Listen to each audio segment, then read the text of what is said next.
Newsday continues here on One News Now. I'm Riza Diaz.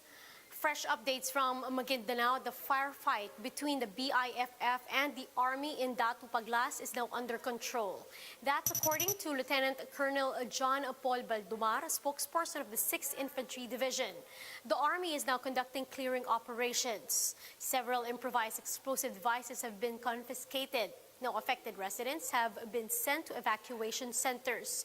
There were no casualties among the soldiers, but they can't confirm the same with the BIFF camp as of the moment. Baldumar says the attackers who tried to occupy the public market were from the BIFF's Karialan faction led by Sulaiman Mupak. The Archdiocese of Manila held a mass earlier today to remember the victims who succumbed to COVID-19 pandemic. To tell us more about this, we have JC Cosico reporting to us live from the Manila Cathedral. JC, what do you have for us?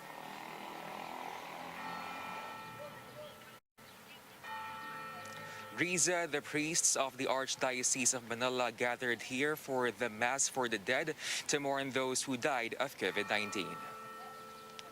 Manila Apostolic Administrator Bishop Roderick Pabilio presided the Mass to pray and remember those who died of the virus since the outbreak began over a year ago. In his almost 20-minute homily, Pabilio said we must always be prepared for the unexpected, just like the ongoing health crisis. Pabilio also said Filipinos did not expect the recent surge in COVID-19 cases. He said the presence of COVID-19 variants darkens the glimmer of hope, but the faithful should raise their worries and concerns to the Lord amid this time of uncertainty. The bishop also prayed for the souls of those who perished, saying death is a birth to a better life and a better world. Pabilio also asked bereaved families not to lose hope amid these trying times as God is with them. Riza, as of May 7, COVID-19 deaths in the Philippines have reached over 18,000. Meanwhile, cases have reached over 1 million, with 6.1% are considered active. Back to you. Thank you for that report. That's JC Cosico reporting live from Manila. Now, local pork producers call on the government to intensify food security measures pursuant to the EO 128 amendments, which reduce a tariff on imported pork. Meanwhile, the Agriculture Department shakes off warnings of food holidays by the Agriculture Alliance of the Philippines. Shaila Francisco with a report. Local producers are now asking the government to focus on reviving the local hog industry after a compromise on pork imports has been reached. For one, they reiterated their call for President Duterte to declare a state of calamity. The Agriculture Sector Alliance of the Philippines, or AGAP, says that under the declaration, a 10,000 peso indemnification fund should be given to raisers whose hogs will be called due to ASF. Maraming kaming hinihingi na hindi nila pinapansin sa kabila ng katotohanan na ika nga marami na ang nalugi, nag-alis ng pag-aalaga ng baboy. Pero yung aming mga nire-request, hindi nila pinapansin. At itong importation na ito'y talagang makakapekto pa rin sa amin. The group also wants the Agriculture Department to heighten food security measures in light of the expected amendments to EO 128. They are worried that the lack of first border inspection and laboratory tests on the imports may lead to smuggling and entry of other diseases like bird flu. Because of this, AGAP suggests that the government form a committee to handle the issuance of permits comprising of representatives from the Office of the President, Congress Agriculture Committees, and the Agriculture Department. The group also warns of staging another food holiday to protest the government's inaction, but the Agriculture Department isn't fazed. Kung gusto nila yun, bakit sino yung farmers na sasali sa kanila? Hindi namin na ano yun, no? Kasi ang sa amin, tuloy-tuloy pa rin ang daloy ng pagkain dito. Harvest ngayon ay gulay, isda, manok, ang dami. Reyes says they have been providing a 10,000 peso indemnity fund to backyard raisers under the Philippine Crop Insurance Corporation's insurance program. As for the inspection of food imports, the DA is still waiting for the release of the 521 million peso funds before constructing the first border inspection facility for agri-products this year. We are doing our best, and we are strengthening every step of the way. Yung first border.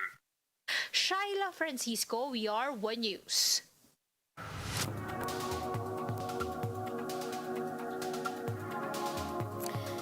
companies shifting to work-from-home arrangements during the pandemic, employees are now thinking of moving to a more affordable and less stressful environment.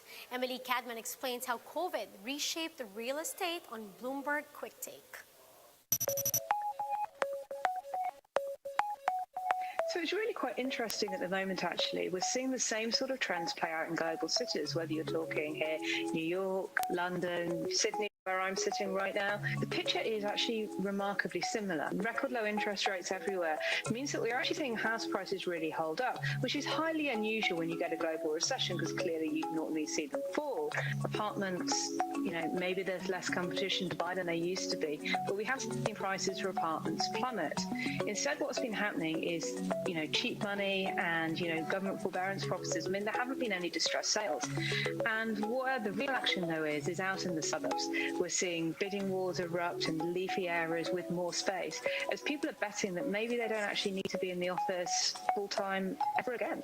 I think there's two things going on here. The first thing is the people who rent are more likely to have less money.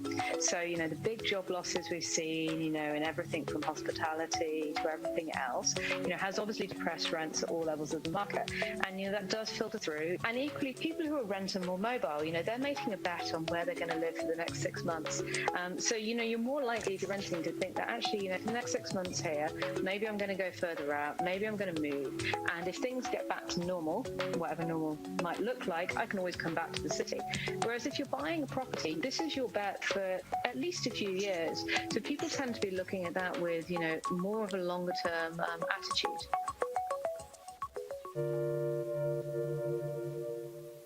Now, as community pantries continue to sprout all over the country, one community pantry in Quezon City has a new goal: to promote safe sex during the pandemic. Mobile journalist Jacob Lazaro gives us a front seat to the story.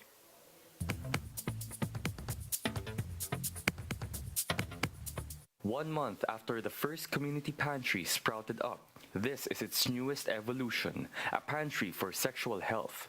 Every day, the Matatag Community Pantry in Diliman, Quezon City gives out free condoms. Family planning na rin kasi yun. Lalo na ngayon, nagiging habit natin ang sex. Kasi, lockdown. Diba? And it's been a hit. The pantry gives out 150 condoms a day, courtesy of Clinica Bernardo, a local social hygiene clinic. All the condoms are gone in just the first 20 minutes. But here's the thing, most beneficiaries are men. Silang mismong umuhingi.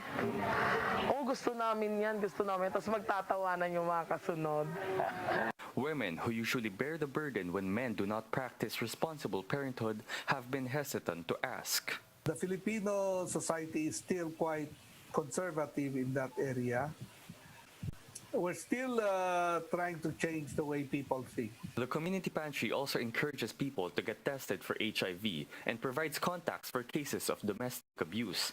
The Population Commission says the Matatag community gives their efforts a boost. The COVID lockdown has crippled the Popcom's Responsible Parenthood campaign. In 2019, the Department of Health was supporting 7.8 million Filipinos with condoms, pills, and other family planning methods. But with the lockdown, the numbers for 2020 dropped by at least 1 million users. Add to that the rising numbers of unplanned pregnancies, especially teenage pregnancies, as people stay locked up at home. In Cordillera alone, teenage pregnancies rose sharply by 50% to 2,422.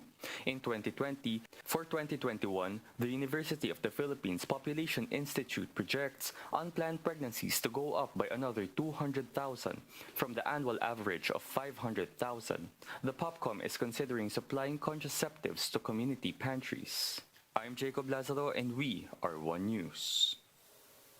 And those are the top stories of the hour. Join us later again at 1 in the afternoon as we continue to monitor the day's biggest stories. You can also catch One News on Signal Play.